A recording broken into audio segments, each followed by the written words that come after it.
Hey, welcome party people. Happy Tuesday. Welcome to the Earth Lab Earth and Environmental Data Science Seminar. My name is Nathan Porter. I'm the Education Director here at Earth Lab and at ESOL.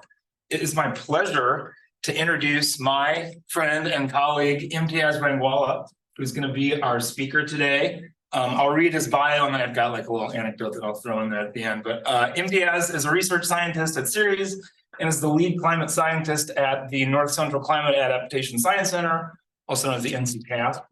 He's a climate scientist engaged in advancing the understanding of changing water balance and climate extremes driven by anthropogenic climate change and its relevance to ecosystem response. His work includes understanding and working with uncertainty in future climate change and ecological responses and developing relevant tools and data to inform resource management and climate adaptation.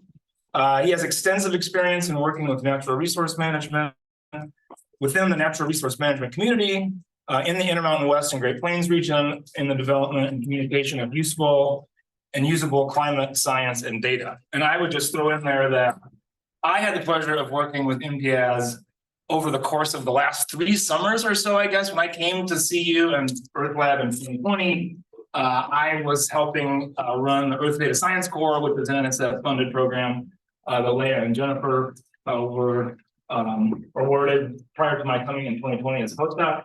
I got to work with Imtiaz. He was the CU, I guess, faculty mentor for a cohort of students from CU that were part of EDSC. And he and Phil Travis, our friend here at Earth Lab, helped lead 3 cohorts of students that covered projects that included climate projections for habitat suitability in 2020, climate scenarios for managing grasslands in the Great Plains in 2021, and predicting stream flow data from snowpack and exploration in 2022. Again, these are all projects that Bill and Imtiaz helped lead along with cohorts of undergraduate students from CU. Imtiaz was one of the first people I met when I came to CU as a postdoc. It's always fun to get on a call with Imtiaz because when he's at home, he's got birds chirping in the background. And so I'm hoping that we might get to get in on some of that today. So without further ado, I'll turn it over to you, Imtiaz. Thank you so much for joining us today. The floor is yours. Thank you, Nate. That was those were very kind words. Unfortunately, the birds are in another room, so you may not hear them. You may hear the wild birds. Yeah, it was a pleasure working with you too on the on that NSF project and the training we give to students. I'm sorry, can't be there in person. I'm imagining a lot of you are there from Earth Lab in that very nice location in Boulder. And I was hoping this presentation would be more like a conversation, so more informal. So, and since I can't see you, just feel free to let me know if there are questions or comments as I'm going through my presentations. Again, I like to keep it pretty informal. So, the way I thought of going through my talk today was kind of go through some of the work I've been doing with NC-CASC and weave the story based on that, so bring a few different elements around that work. So the way I've titled it is really developing, climate information for doing ecological impact assessment and climate adaptation planning. And really, the context is highly applied in working with stakeholders in mind and with them in many cases. Okay, forward. So the outline is really, I'll give a little intro about NC-CASC and the context regarding the work. I was asked to consider big data, so I'll talk a little bit about big data associated with climate projections and need to create maybe another set of big data that's related to ecological projections. Talk about climate projections uncertainty and how we've developed approaches and tools to incorporate that uncertainty as well as the signal across climate projections into doing the impact assessment and planning.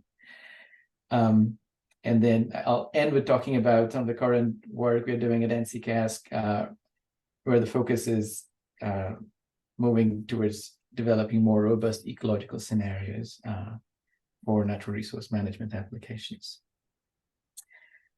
So NC-CASC is really a partnership of institutes. So it's University of Colorado Boulder where it's hosted, and our partners include our USGS colleagues on the other side.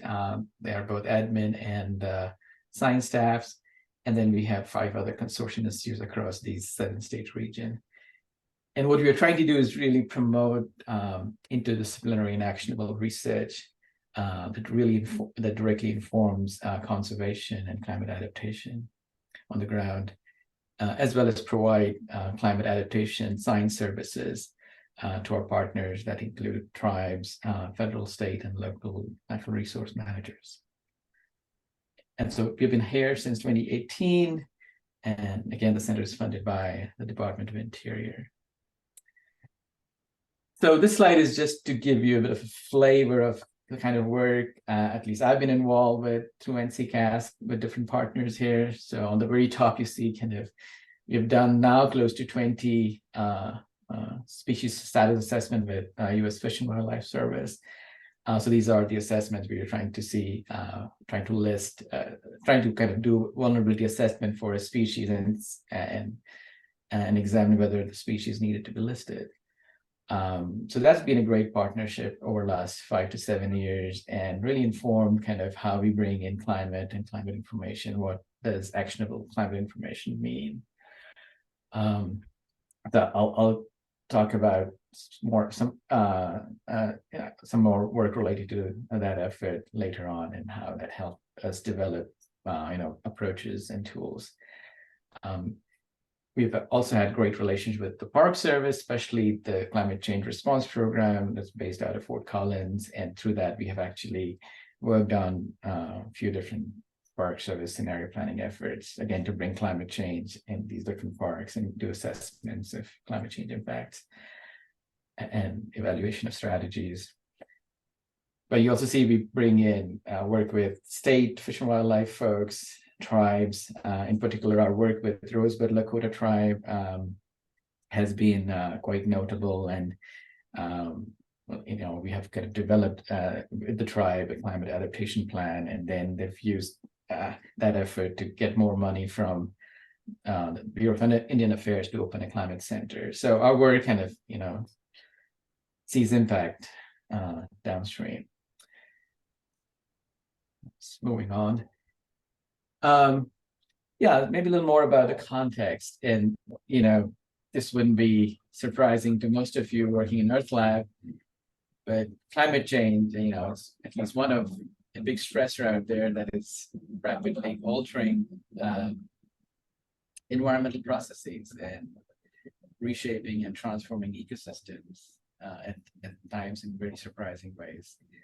And it's just going to increase. I mean, that aspect of climate change being an even bigger stressor and creating impacts, especially through extreme events, those pulse events that happen in a warming world. Often land managers are not able to anticipate those things, and so kind of part of the context is to anticipate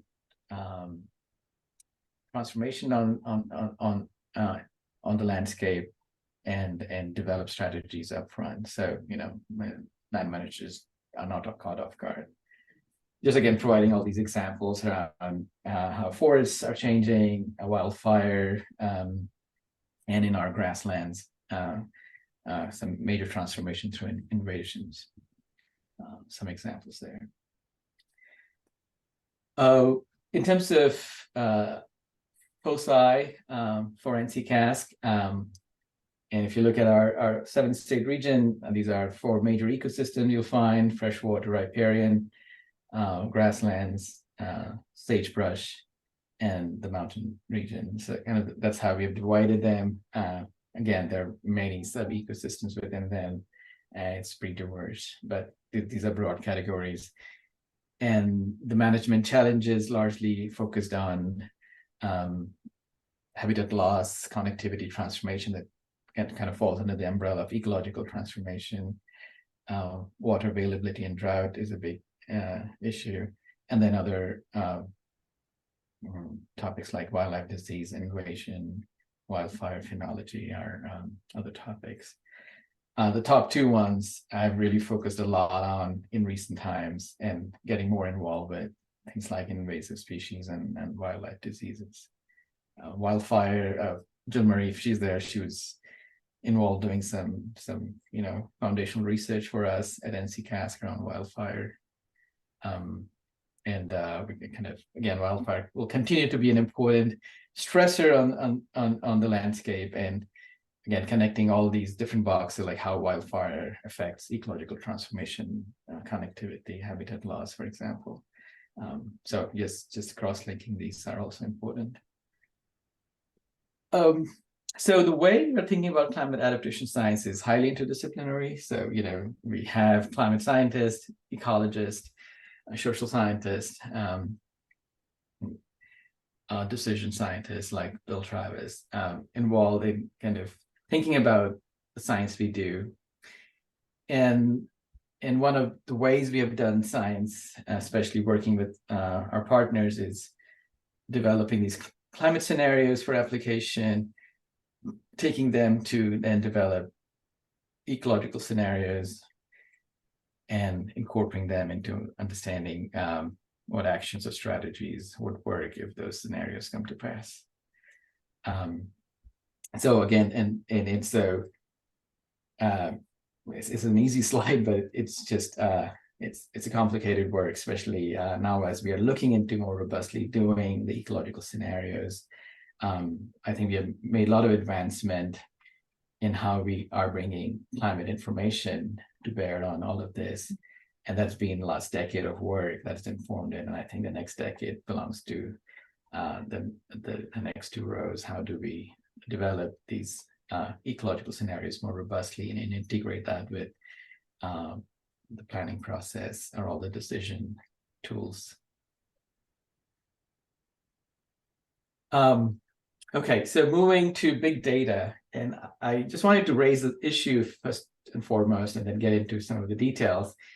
And as I just said, with climate scenarios, we've made a lot of advancement, and so the challenge had been for us was to make the big data more accessible and application and actionable for applications, in something that I think we have made great strides into, and the work continues.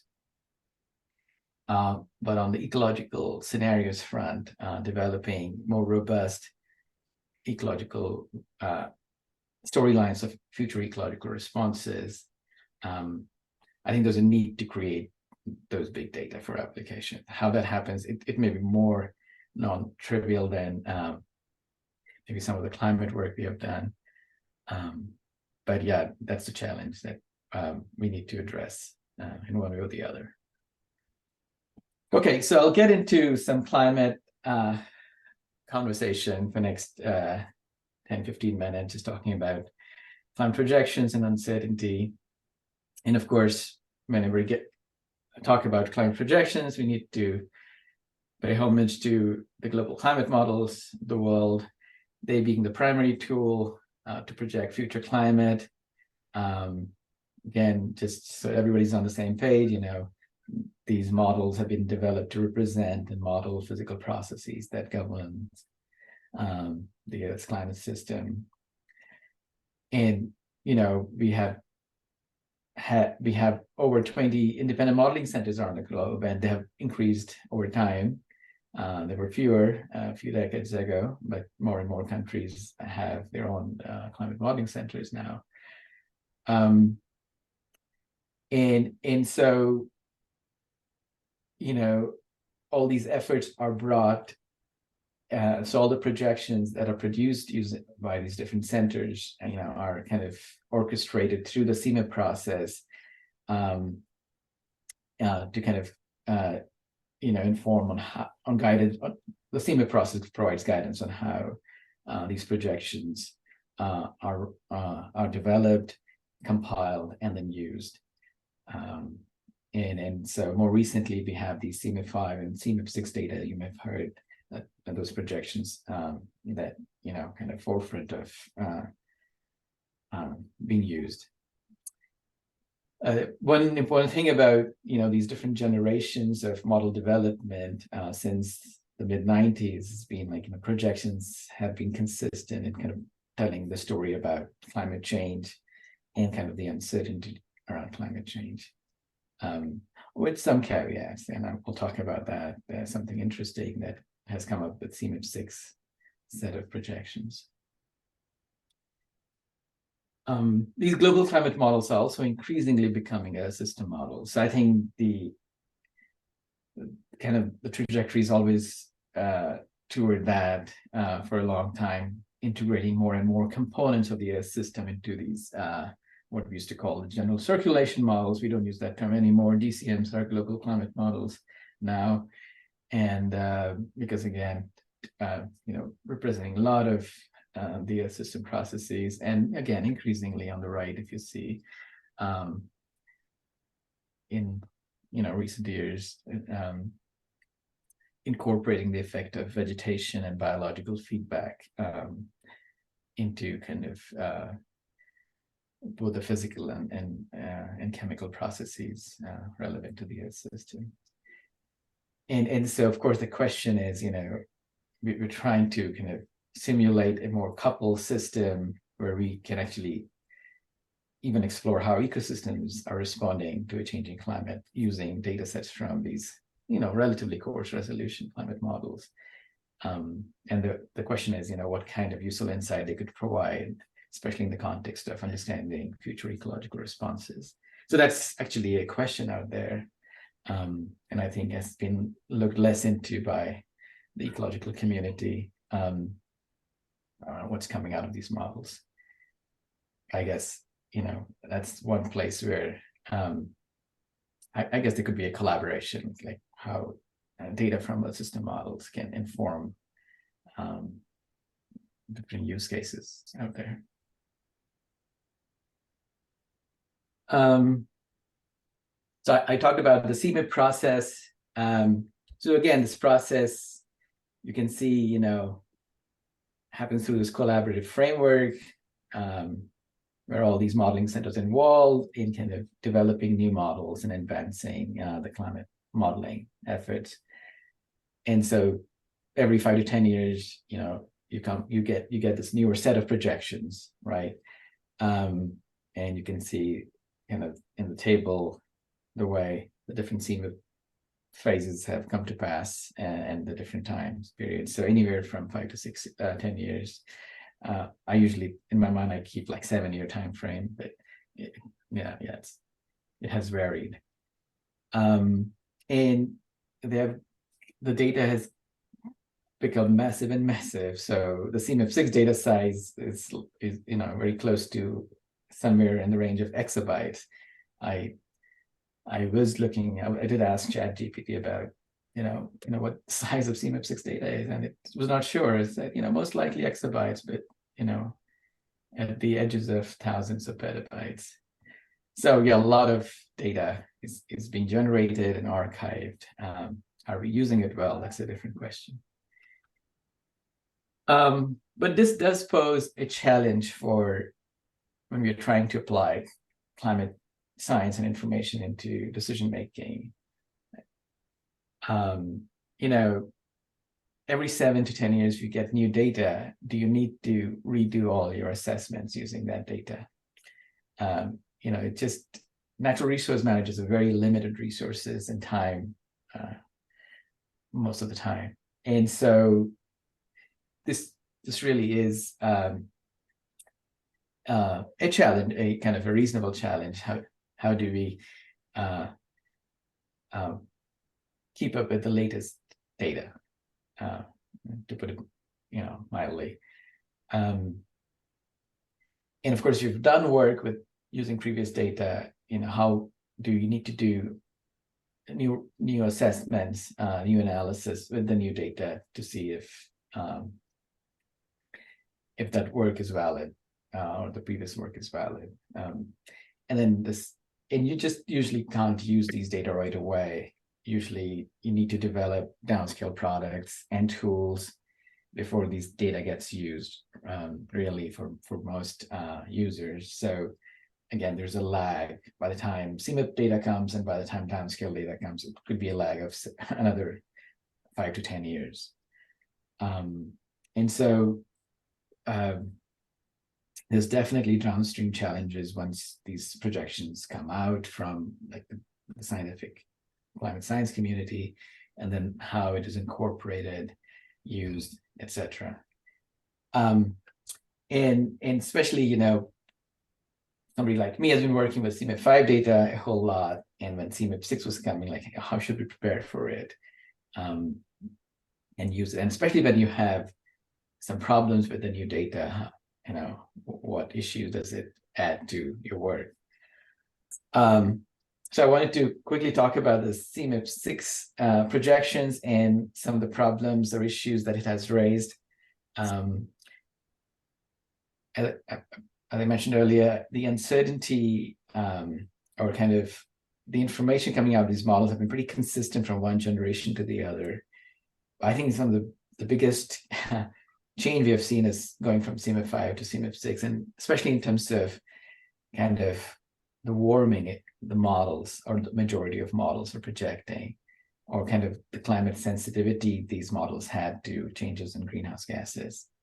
And so you can see comparison of CMIP5 models with CMIP6 models here, and you basically see the range is much bigger for CMIP6, but a lot more models were very hot. And that kind of drove a concern in the scientific community, how to address that. So, I mean, long story short, the scientific community kind of came to consensus that many of these very hot models are unrealistic, had to be toned down using different methods, or, you know, if you're doing selection of climate models, as I'll talk about, doing climate scenarios can be kind of exclude including many of these models. The IPCC also this time came up with a very much stronger statement around the likely range of this equilibrium climate sensitivity from between 2.5 and 4 Celsius. So this is like with a confidence of 66%. And so this was kind of a major shift from other IPCC report where they tried to express higher confidence in narrowing the range. And so again, if you are doing scenario planning, which I'm going to talk about just a bit, and thinking about out of the box, you know, those extreme cases that can play out, you have to be a bit careful how you're navigating this landscape of climate projections, and are you kind of very quickly narrowing down your options up front. So, you know, as I said earlier, we don't use global climate model. Most applications don't directly use global climate models. The data usually go through some downscaling process, and you have all these different downscale data sets available. That's what generally gets used. Just mentioned, you know, here around 6 different downscale products that I have used at different times. But it's very difficult for non-climate user community to navigate through this and kind of what to use, what's applicable. Sometimes they'll just use something that's easily available, but that may not be appropriate for their usage. So again, you know, where somebody like me come in is really providing that kind of guidance, helping them navigate through this landscape of downscale data and make selection around data set for an appropriate use case or a specific use case.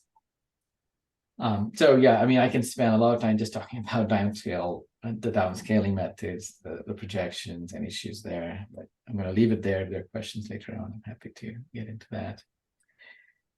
We'll talk a little bit about climate projections, uncertainty, and that's been one of the big issues, at least, you know, when I started doing this work, like how do we work through this uncertainty in future climate when we are thinking adaptation type work.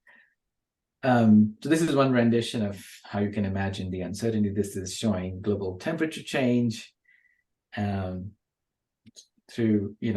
from 1950 to 2100. And you can just see, as we look into the future, how the uncertainty grows. Again, it grows more as you go later in the 21st century. And then these different colors show kind of what are the sources of uncertainty. And later in the centuries, really kind of what is our emission scenario. And that kind of drives this major uncertainty. More in near term, it's just differences across models and natural variability is driving that.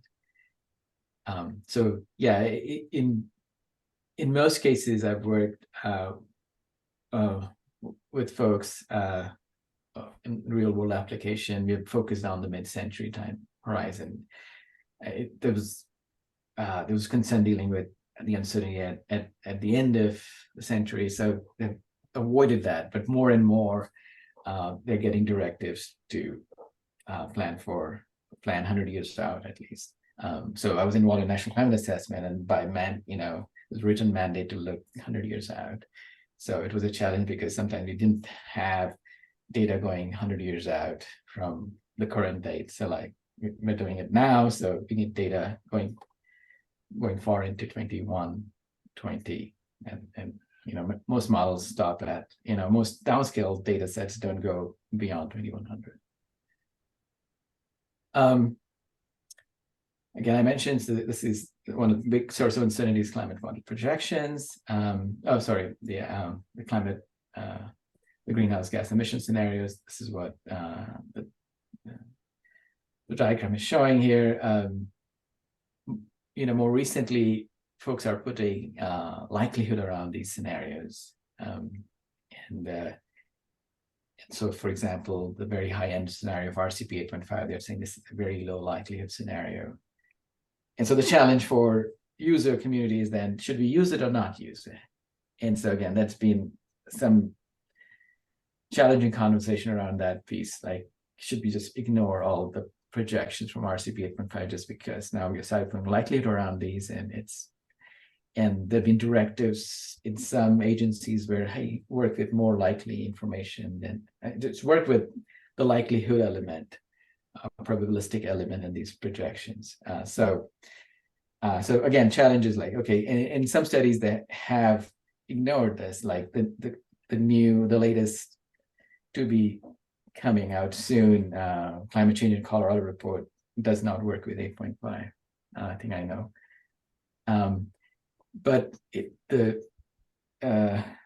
guidance is mixed. They're saying, work with 8.5 if you are really concerned about extreme scenarios for your system. Yeah, I have a few more plots just showing, just the uncertainty. And this is now looking at more regional scales. This is in Southwest Colorado. Again, just a very smooth out projection curves here. The shaded area shows difference across models, and the red and blue shows two different emission scenarios. The red at 0.5, blue 4.5, and you see that by mid-century, the differences in emission scenarios have very little impact on these projections. Largely, it's the difference across models, but as you go late in the 21st century, the scenarios separate out quite a bit. So that's temperature. And when you go to precipitation, actually the story is even very different, that emission scenarios has very limited effect on future projections. So a lot of that is associated with climate variability. So the precipitation signal is quite different. And here we're just talking about the amount of precipitation, total amount coming in. When we talk about the nature of precipitation itself, like extreme precip events and all, that's a different story. There's a very strong climate signal there. Okay, so what I'm going to do is show you some different renditions of how we look at uncertainty and work with that. And so this is a bivariate plot here. Again, focused on a region in Southwest Colorado. We're looking at changes in temperature and precipitation relative to historical period. Sorry, I don't have historical period here, but it's like in the last 30 years of the 20th century. And so what you look at, what you're seeing are 70 projections, 35 from RCP 4.5, 35 from RCP 8.5. And as you see, by 2035, they kind of overlap each other. And the uncertainty, then you can say across all projection is, hey, the temperature could change anywhere by 1 to 3.3 degrees Celsius. And precipitation could change by anywhere from -10% decrease to +10% increase, and everything in between. So that's kind of the uncertainty, right? That you present to your stakeholders. Hey, this is what can happen. That's just what the future looks like, kind of all over the place. And then as you move further into the 21st century, you start to see the red and the blue separate out, and especially along the temperature gradient, less so along the precipitation. So the precipitation uncertainty remains relatively similar throughout 21st century, and you see how the temperature changes. And so it just grows much bigger later in the 21st century if you're looking at all the heat temperature related effects to the system. So yeah, I mean, I just go back one. And so, how do we work across this uncertainty? And, you just can't use each of these models, and some do, like big water planners, you do stress test their system, they run each of these models. But in most cases, especially with land managers, and I found it just have very limited research to work with. And so how do we work across this kind of climate uncertainty? And what is emerging really is this approach of scenario planning, which is found to be kind of really useful under high uncertainty, and increasingly is being used by a wide array of natural resource management community out there. This is a National Park Service have been one of the leaders, and this is a graphic from them in how moving away from a more deterministic, probabilistic outcome to kind of more scenario-based outcomes, and developing strategies and planning around that. And so again, this is one approach that we have used quite a bit in our projects in different ways. It has looked really on the ground how it gets incorporated, looks very different, from very qualitative to highly quantitative methods have been used, to semi-quantitative methods, which I'll talk about in the context of Fish and Wildlife Service projects. More recently, even the White House has come up with guidance around using these scenario-based methods and how to go about doing this. So that was interesting to see the White House getting interested in kind of giving its own take on all of what's happening actually over the last 5 to 10 years in the community.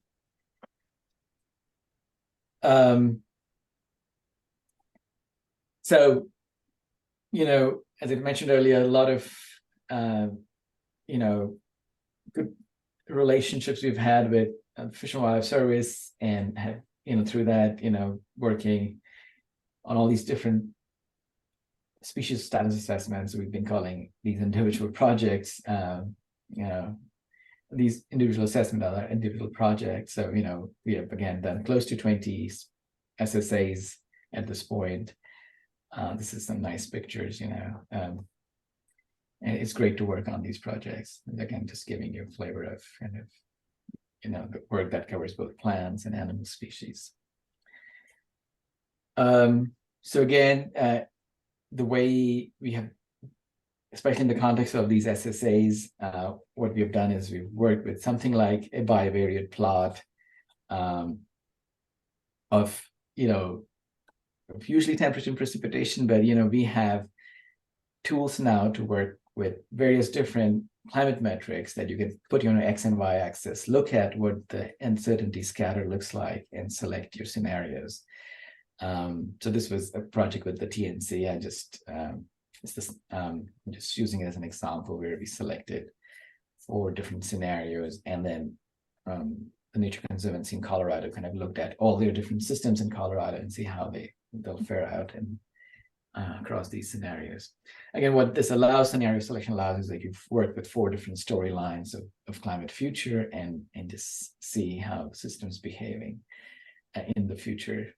What impacts are there under these different scenarios? And this method, then the assumption is that when you work across the range with these scenarios, that encompasses the range of this uncertainty scatter, that you're working with the uncertainty, you're actually incorporating this uncertainty.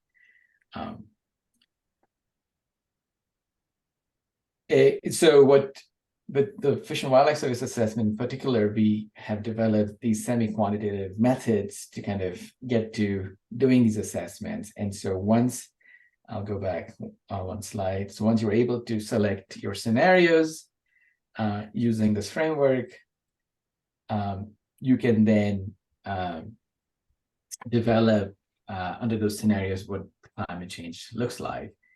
And so we've been providing them with this kind of quantitative information to then kind of be used in their assessment of what impacts could ensue. And it could be highly qualitative, or they can take this information and use other quantitative information they have and somehow do the vulnerability or impact assessment, or just work with a single variable and ask us for more data around that variable and work with that. But more or less, we have been providing them with this kind of information. We've been developing it for them, where they can take this, and into a working group process, or an individual scientist working with this information and taking it forward. So I would argue this is like, synthesizing the big data into a set of actionable information, because action is taken using this information in developing their assessments. So, again, another rationale and why I would call it has been a useful effort, because they kept coming back and back, like, we need this kind of information.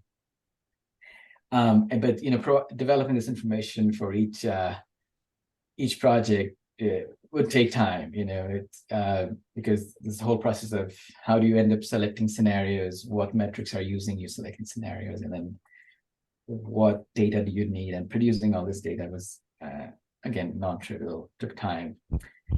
And so what we have done is that we have now developed tools with our partners to both select scenarios and to develop quantitative information on those scenarios. So this is so especially our collaboration with folks at climatetoolbox.org. That's Catherine Hegevish, John Abastigli's shop. They have been really great at producing all kinds of tools, and but we thought, developing tools and maintaining is a big task. And NC-CASC has developed tools and is maintaining some, but I think we look for partners to, especially where there's need to work with really big data and stability of a tool over long term. And so those partnerships have been very, very good. So again, if you have not gone through one of these tools, this website, and use some of these tools, I encourage you to try that. And this works with one set of downscale data, and that's the choice you make. Hey, we'll work with this one downscale data. But that's been a good, robust data set that we have been recommending folks to use. Bill Travis had been using some of these tools in his classes. And actually, I remember in one class, he broke down one of those tools. And then that gave us an incentive to make those tools more robust now. They won't break down anymore. So in this case here, again, you can go to this climate future scatter tool, select from any number of, I think, 20 to 25 different metrics, work with different seasons or annual data, and produce a scatter.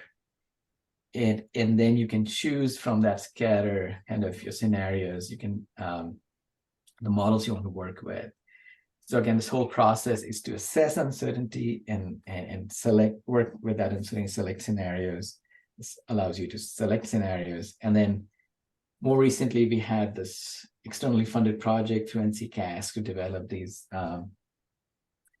the scenarios tool where, once you are able to select scenarios, you can enter those specific models here, the time period and all, and select across these various different climate data sets that the Climate Toolbox has. And it includes all kind of climate, hydrology, and extremes data set. Again, a lot of these data sets are very sensitive to important ecological climate metrics like length of growing season, or the date of first fall freeze, the day of last spring freeze, things like that. And again, we have released the first version of this tool in January, and it's been constantly upgraded. But again, an important thing of having this partnership that allows for us to then generate this kind of tools, because again, the need was great, and to reach the threshold where we need to create an automated tool. This tool cannot get you all kinds of metrics, so we are still, somebody like me, still relevant, or we have to develop other set of tools to kind of provide that data set. But it kind of provides maybe 80 to 90% of things we were providing way back.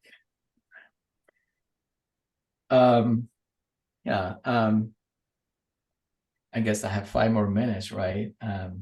So I'll kind of go quickly through this. You can use scenario planning in a very quantitative way. This is an example where we were looking at what the future snow could look like in the Glacier National Park and the Rocky Mountain National Park. Again, I won't get into details here, but we used, very quantitative methods, but again, using a scenario-based approach where we selected a few scenarios and then ran through quantitative modeling and developed results that could inform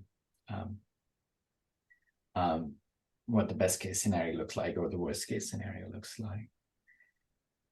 We have been developing tools ourselves, so either with partnership with different entities like NOAA and CU here, or series.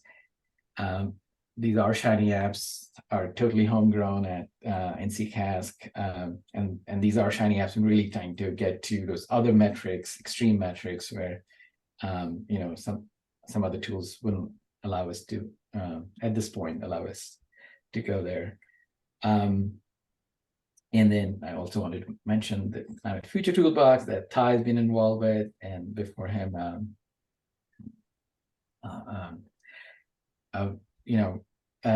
again, being very useful in kind of getting helping users to get the projection data quickly. So what I'll do is I'll just maybe quickly go through one of these tools that that again, the information you can't get anywhere else. This was like, okay, users are often interested in very extreme metrics, and this was around VPD. VPD, we know, is relevant for both fire and other ecological applications. Again, a very desired metric amongst ecologists. So here, the idea was we wanted to capture extremes in VPD over different timescales, and project that into future. So what the tools allow you is, right now it just works at point location. You can select a point, you can select a threshold. Like here, we're looking at 99.5% threshold. 3-week time period. You can look anywhere from 1 week to, I mean, really, you can select a number of days over which you want to see the accumulation of extreme VPD. And then you can look at both the historical data, how the historical has been. This is looking at northeastern Colorado. You can kind of see 2012, this big drought year shows up as any year with a lot of events where we had a very extreme BPD. And then you can look into the future using a specific model and an RCPs. And so if you have different scenarios, you can look at under different scenarios how a particular metrics is evolving into the 21st century, and again, how does it affect your system or challenges your system.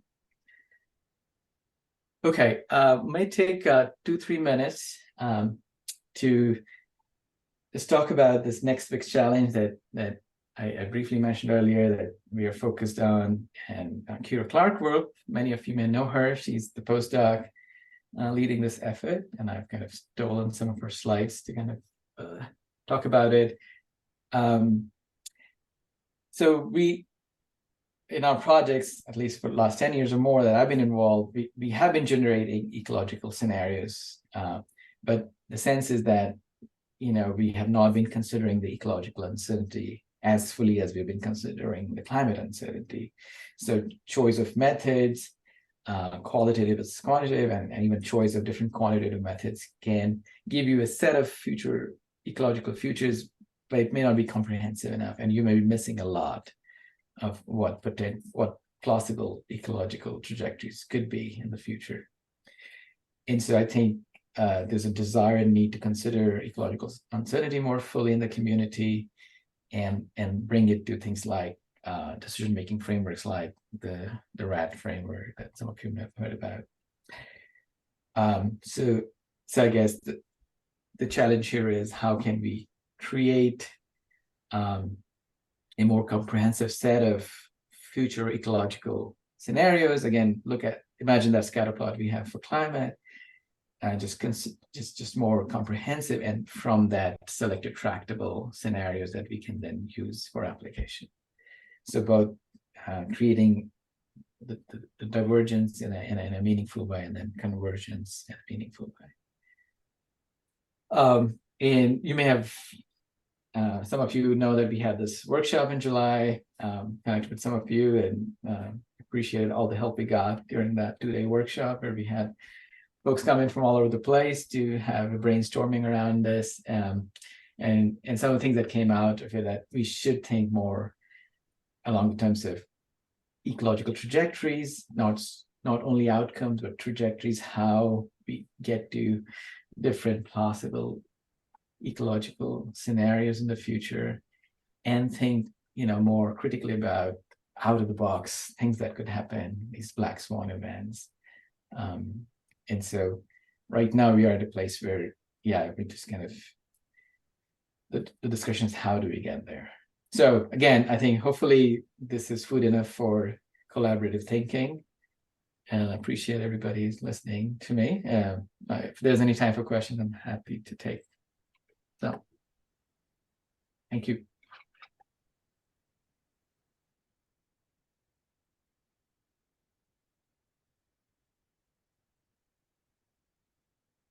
Is there any questions in the chat? No, I don't see any. Anybody in here have a question that they want to ask Imtiaz?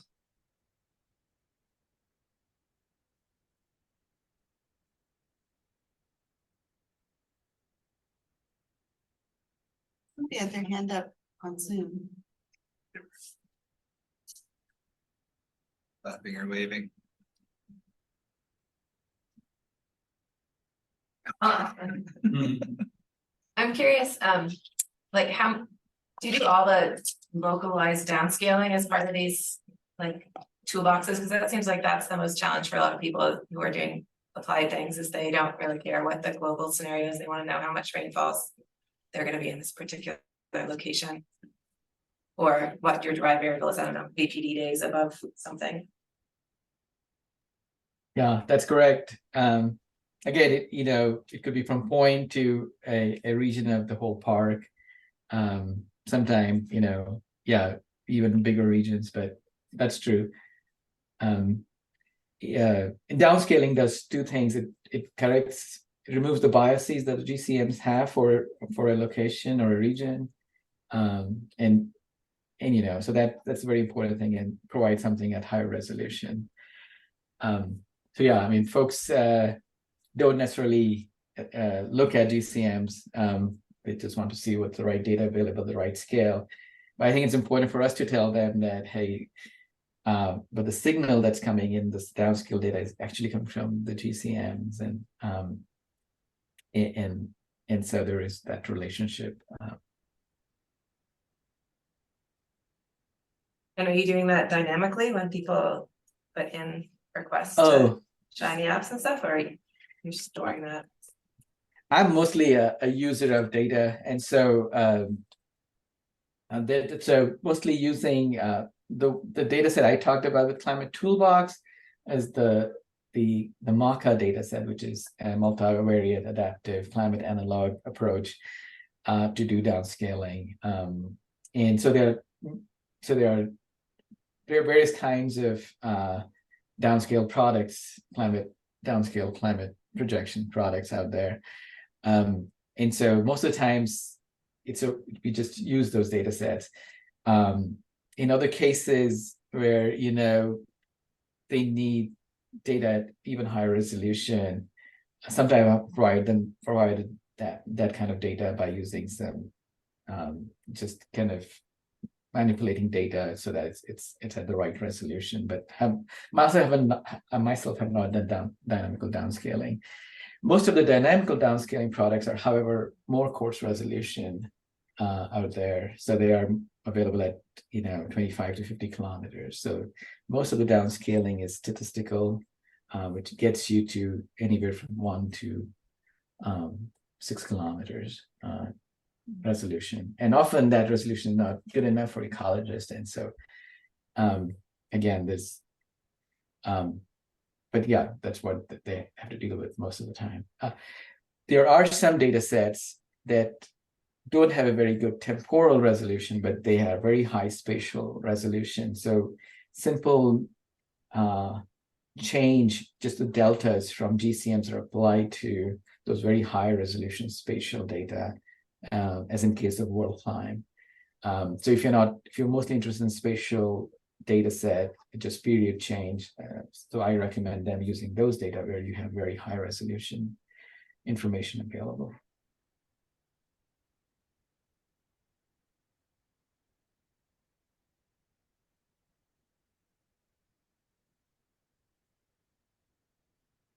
All right, there are no other questions. Let's give Imtiaz one more round of applause. Thanks, sir. Thanks a lot. Take care.